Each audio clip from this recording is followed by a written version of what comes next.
Hey everybody, welcome.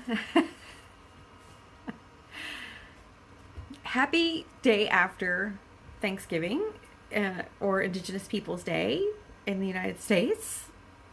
Um, we're here. We've got a little bit of holiday cheer behind us.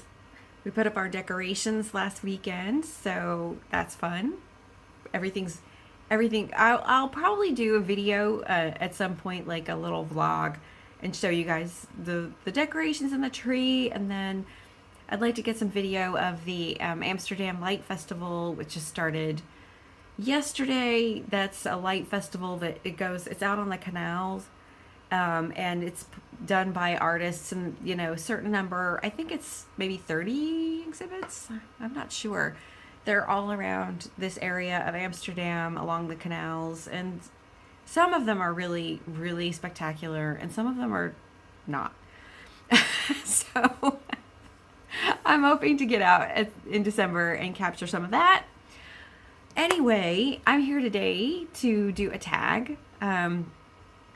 So, grab a piece of leftover pie or a sandwich, or I don't know why I'm telling you to grab food.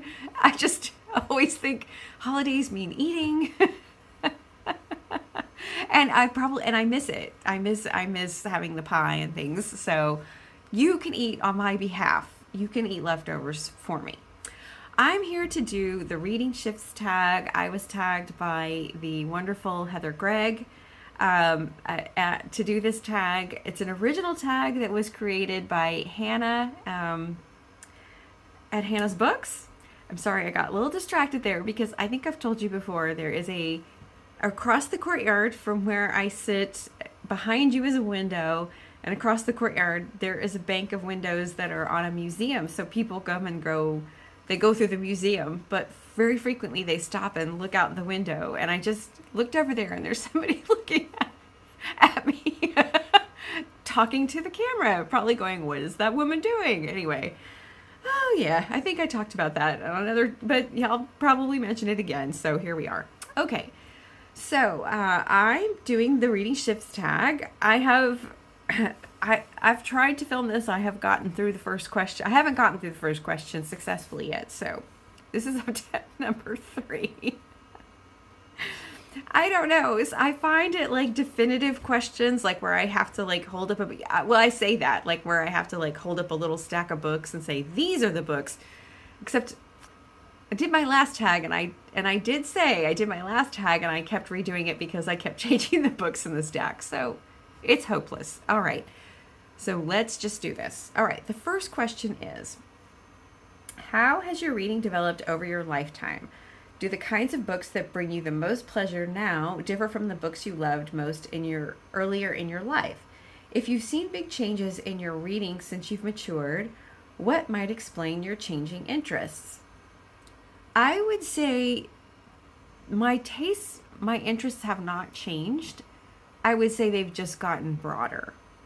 I really, as a child, I read the childhood standards, The Little House on the Prairie, the Nancy Drew, the Louisa May Alcott, the Anne of Green Gables, the Frances Hodgson Burnett's, the Judy Blume, the S.E. Hinton. I read the standard books. I also, read authors like Carson McCullers and Edna Ferber, who were not necessarily like writing for kids, but sort of in that gray area. I started reading classics. I read Jane Eyre. I read Wuthering Heights. I read Rebecca. And then I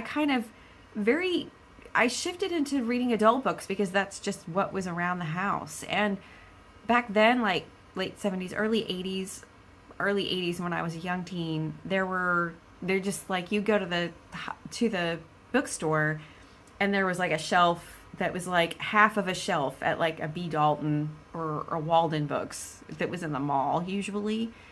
And those were the books that were there for people my age that I'd already read when I was like 10 and 11. So I started reading adult books. I started reading John Irving. I was reading classics. I loved all my reading for English class, except for The Scarlet Letter.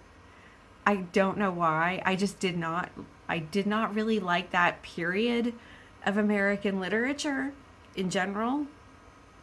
I don't know if I would now as an adult. I also read a lot of biographies because that was what was in the house. Anne Rice, um, just lots of kind of contemporary Rosamund Pilcher, Susan Isaacs, just a lot of different, just whatever was around. And then I guess in college that kind of continued. I didn't really follow my peers so much. I probably read a lot more classics than people that I hung around with. People I hung around with, like everybody loved like Kurt Vonnegut and um, William Burroughs, and I was not really into that then at all. I was like, I would rather have read like Tolstoy or or to read like Robert Caro, the biography of Lyndon Johnson, which I read when I was 20. So, I just, I kind of just went along and read and kind of read what like my parents read. And then, I found things on my own, like at the used bookstore. And then, yeah, it hasn't changed. Like, I still read the same kinds of books. I still like literary fiction. I like mysteries and things. I read a lot of Agatha Christie when I was 12 and 13 also. And it doesn't, yeah, I would just say that all that happened was I think I kind of, this question comes later, so I won't get into it, but I kind of narrowed my focus and then I broadened it again.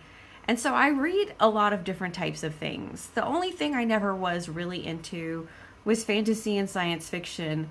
And I'm still not greatly into science fiction, but I have gotten a lot more into fantasy. So that's something interesting. I have not had a lot of big changes, except maybe I stopped reading as much nonfiction, and that I do read some nonfiction, but I stopped reading biographies, which was one of the primary things that I used to read. And I could probably get back into that. I'm just finishing up the biography of Larry McMurtry, and I have thoroughly enjoyed it. So I know some people don't really like biographies or literary biographies, but I find them really enjoyable. I also really like to read letters. I remember reading like Virginia Woolf's letters back a long, long, long time ago. Like when I was in high school, like my mom had the book, and I would just pick it up and read from it, and yeah, so that'd be fun to get back into. All right. Number 2, do you find yourself choosing different kinds of books at different periods of the year? For example, do the seasons affect what you read for pleasure? Similarly, might you read very different kinds of books while on vacation? Um, I do, I, I sometimes, yes, I like to read, I like to tackle I like to tackle longer books in the winter just because the days are shorter. It feels easier to read and not get outside. It doesn't feel like I should go outside and do things, so it kind of feels like it's the time to get into a heavier, weightier book. I also have that feeling because of school. I think I've just never in my mind I haven't left the idea that like autumn is the time to hunker down and start getting serious about some kind of something. And so I think that with that always being in my mind, and then summer does always feel like a break. Although, this summer I read Middlemarch, and I mean, there was no chore. It was not heavy. It was wonderful. It was the most fantastic thing in the whole world. So, it comes and goes. As far as vacation, though, I would say yes. There are certain types of books that I like to read when I'm on vacation. Um, if I'm going to be on an airplane, like especially when we go back to the States, I know I'm going to have a very long flight. I want something that I feel like is going to hook me. That's one good thing I like about having a Kindle or having ebooks available to take on a flight, because If you take a few books and you cannot get into any of those books, that is the most painful 9 hours of your life. So I do tend to like to read like mysteries and things also when I'm on vacation, or like maybe things that are just a little bit lighter. I did one time go to the beach and took Pale Fire with me, and also the Magic Mountain. I think I've talked about that before. That was a huge fail. I just, I don't know what I was thinking. They mostly just like got sand, and Pale Fire actually got ripped and got some water on it, and they didn't get red though. They did not get red. I've only read half of Pale Fire, and I still have not read the Magic Mountain. So, except for maybe like the first 20 pages. So there's that. All right, number 3. Do specific experiences in your life ever shape what you choose to read? For example, did you read obsessively about child rearing when your kids were little, about gardening as spring is about to begin, or about the experience of grief when someone you loved died, etc.? No, I've never done that. I've never really followed paths like that. I've always just continued, no matter what was going on in my life, to kind of read what I would already be attracted to, because what I like about that kind of reading is that it takes you into somebody else's life, especially fiction for me. It takes you into somebody else's life, but I find sometimes it's interesting, sometimes, and unfortunately I'm not thinking of a specific moment, but I have felt in life like there have been books that have found me at the right time, with what I might be going through in my life. And that those books found me, and I picked them up and said, this is it. Actually, I would say one book that I felt like the book found me was Just Kids by Patti Smith. That was a book that I picked up at random in a bookstore because I was waiting for my husband to return something. And we were at a Barnes and Noble, and I was like, I just picked it up and started flipping through it, and I started reading it in the middle of the book. And the line was long because it was like the day after Christmas or something. And so I had probably like 30 minutes with that book, and I was well deep into that book. I just could not put it down. And there's a moment in that book where she talks about meeting Sam Shepard, the playwright Sam Shepard. And he says to her, she's struggling with some things in her music and in what she wants to be and do, because she was always kind of like, she wanted to be a poet, she wanted to be a writer, but then she was performing, and so she was kind of struggling. And he told her, sometimes, Patty, basically, I'm paraphrasing, you just got to kick it in. And I remember I was reading that in the bookstore, and I just was like, oh my God.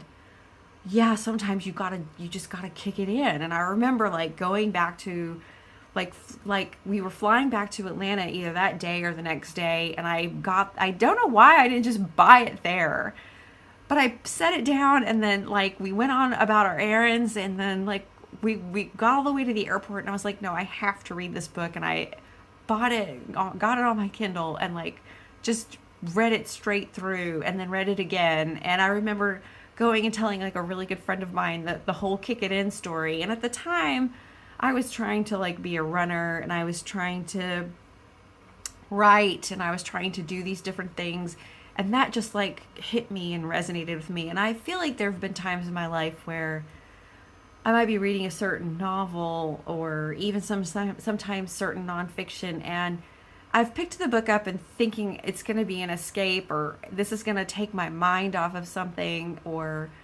what have you. And it turns out to be a life lesson, or it turns out to be something that does really affect me.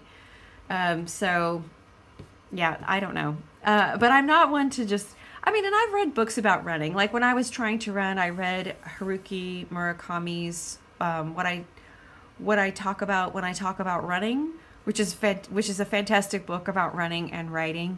And I love books about writing. I love reading books about writing. I don't worry about taking the advice. I just love hearing about people's processes and hearing about what they go through and hearing about what they think about and why they write and what they read, especially what they read. That always fascinates me. So I guess in that sense, that's a thing where I that's an interest I always pursue is books on writing and books on what writers read.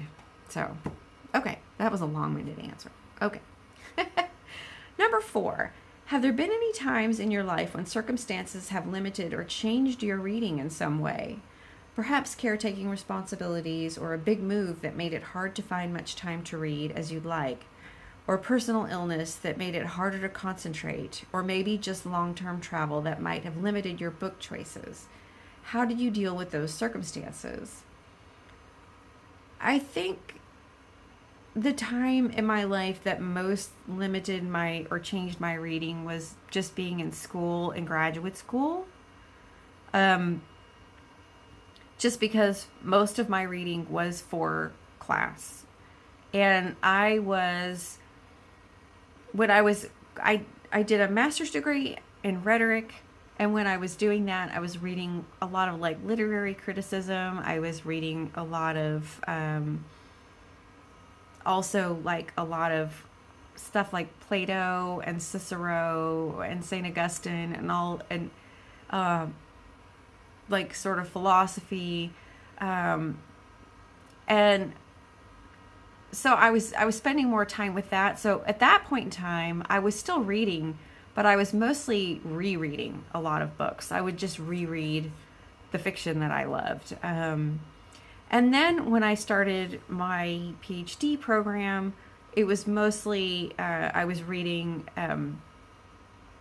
18th century British lit was my thing.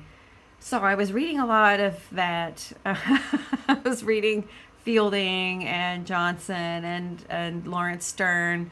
I was going to do my dissertation on Tristram Shandy. So I was kind of immersed in that. But I also did some classes on like the contemporary novel. And then I started taking creative writing classes, and I started to shift away. I started to shift in my reading. I started to shift back over into fiction, and I started reading a lot of short stories, a lot of short story collections, a lot of literary fiction. And I kind of just noticed that I was just drifting off and really wanting to do that instead of wanting to pursue the PhD. And that was a big shift. And so at that point in time, I discovered Lori Moore and Charles Baxter and Mary Gateskill and just a lot of short story writers. I was reading a lot of like literary journals. I would buy back copies of Best American Short Stories, and I was still just a chronic rereader. And that lasted like that, reading a lot of like short stories and short story collections and short story writers. That lasted, and a lot of literary fiction. I'd read novels if it was literary fiction, especially a novel by somebody who was also a short story writer. That lasted well into the early 2000s. And so, I don't know, for 7-8 years, yeah, I was really, really into that. And then I kind of burned out. On it. So, that's probably been the time that changed the most. And then I would say, like, when we made the big move over here, I packed books to bring with me, but then I knew that there were already some wonderful English language bookstores here. And at the time, oh gosh, now I can't think of the name of the bookstore that it shipped internationally. I can't think of the name of it. I would order books from them. and I could still order books from like Better World Books. And so I bought books when I got here. And actually, the first year I read quite a bit. And I joined a book club that was at one of the bookstores, one of the English language bookstores, and tried to, and it really kept my reading going. Because, like I said earlier, that's something that's where I go to find my core and kind of center myself. So that really helped me having reading. And so I was reading fiction and nonfiction then. So did I answer the question? So yes, there have been some circumstances in my life where my reading has shifted or slowed down. And after I quit reading so much of the literary fiction and the short stories, I went through kind of a lull where I was still reading, but I was not reading very much. I mean, I probably was reading less than 30 books a year for sure. Probably not even 20, maybe. Like maybe a book or two a month. So, all right, let's see. BookTube is full of discussions of reading slumps. When dedicated readers seem to lose interest for a while in books, sometimes they just can't find a book that appeals to them. Have you ever experienced a slump? If so, how did you handle it? If not, do you have any advice to give people who are experiencing slumps? I would say that was definitely a slump. I had kind of a reading hangover. I was reading and rereading Alice Munro and John Cheever and Lori Moore and William Trevor, and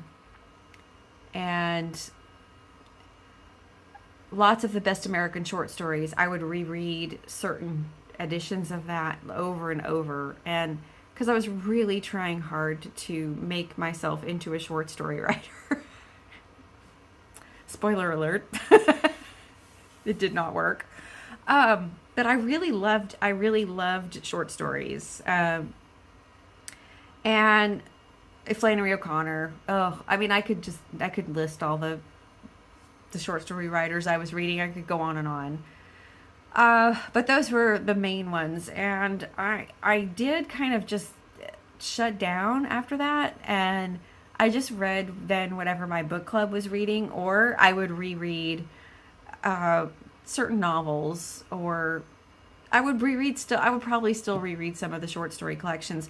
I think I remember very specifically that one book, there were a few books that were huge highlights because they were books that made me feel like I could get my reading groove back. One of those books was Prep by Curtis Sittenfeld. I remember reading that, and I was reading a lot of nonfiction. Bel Canto by Ann Patchett, Prep by Curtis Sittenfeld, Special Topics in Calamity Physics by Marisha Pessel, which was just such a fantastic book. That was a book that I reread Prep, and then also that the Marisha Pessel, I remember reading it and then closing it, going to the front and just rereading it again straight through. Housekeeping by Marilyn Robinson. So there were books that were highlights, but then in between those books, it was like fallow. And so then I decided to start up my book blog in 2008 or like early 2009.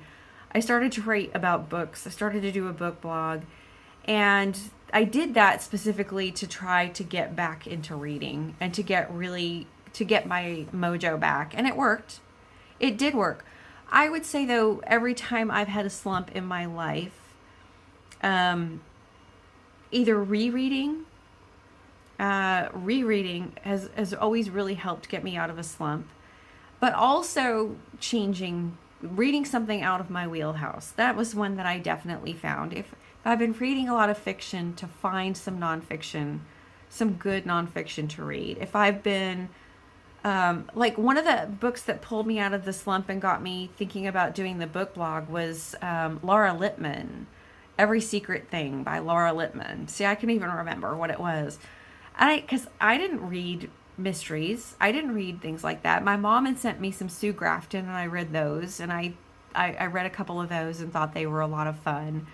And then I got this Laura Lippman book and read that, and I started to feel the itch. I started to feel the itch again. And the great thing about that is like I sustained that. Like I read more Laura Lippman. That's how I got into Tana French.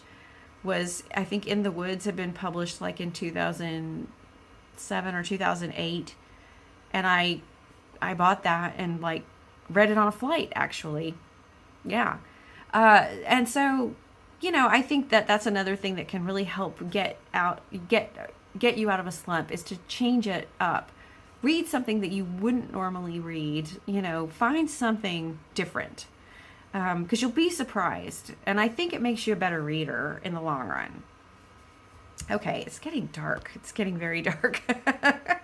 Let's see if I can hurry before it gets totally dark. Okay. Number 6. Booktubers talk about book hangovers. When readers are so moved by a book that they find it difficult to move on to a new book. Have you ever felt this way? Yes, absolutely. I had a book hangover after Middlemarch. I had a book hangover after reading Lydia Kiesling's Mobility. These are the recent books that I've had book hangovers from. I had a little bit of a book hangover from reading Bread of Angels. I think that is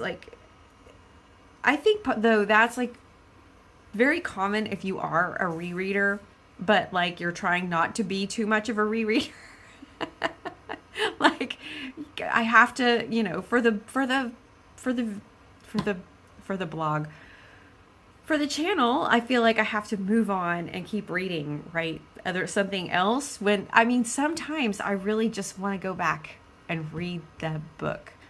But yes, I have had book hangovers, and it's usually a book hangover. With a book hangover, it feels very similar to a slump. And normally what I will do is either I'll switch it up. I will go to something completely different. The thing that I did after Middlemarch was then I picked up Robin Hobb and read The Mad Ship, which is completely different than Middlemarch, obviously. But also then kept me in another world, which kind of helped. So yeah, I would switch genres. I would just switch it up and see if that can help you get away from your hangover. And if that, I don't know, yeah, if that doesn't work, then Hair of the Dog, just pick up the book and reread it, or pick up another book by the same author. I do that sometimes. That helps with a book hangover. But sometimes it can backfire because it depends on the author. So, all right, let's see. Number 7, as it darkens and darkens. Tell us about a few books that almost always work for you. Something that might have remained a favorite throughout your life despite any changing reading tastes. Something that always seems to hit just the right spot when you need a lift.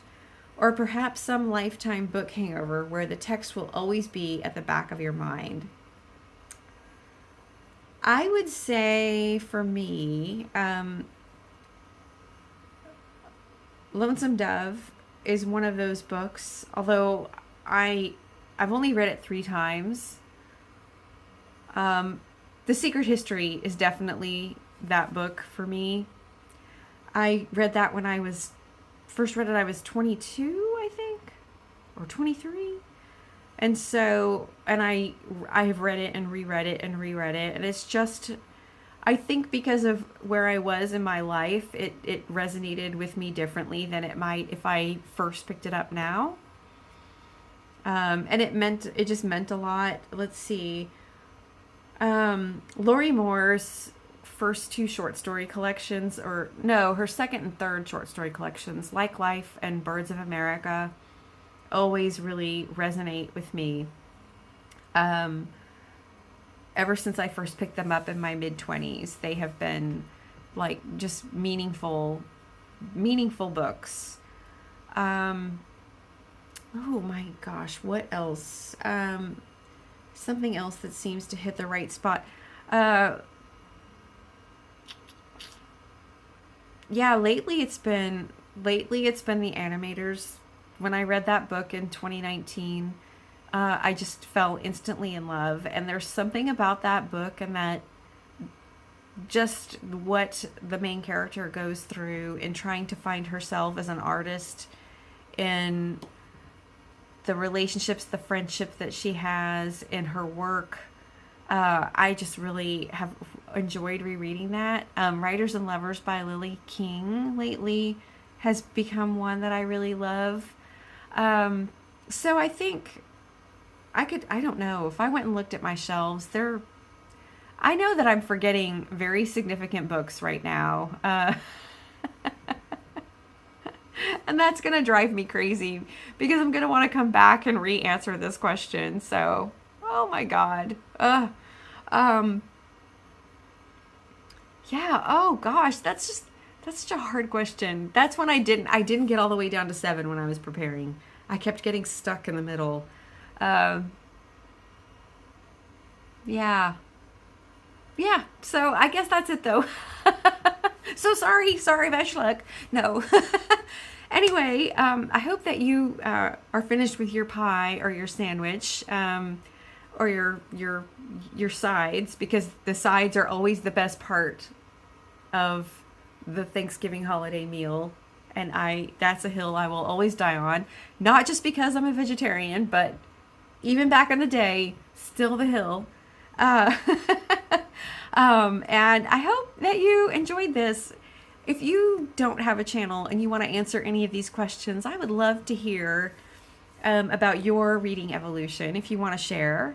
Or if you want to pick a question and answer it, the questions are in the description box below, as are Heather's and Hannah's versions of the tag. And thank you again, Heather, for tagging me. And yeah, let me know what you guys think. Or yeah, I hope that you enjoyed this. It always feels weird to do a tag where it's just more about me than it is about books, like naming books. I don't know. But this was fun, and it's getting really dark now, so I think I will go before this gets way too long, and I will see you again soon. Thank you so much for being here. Take care of yourself, and I will see you again. Bye.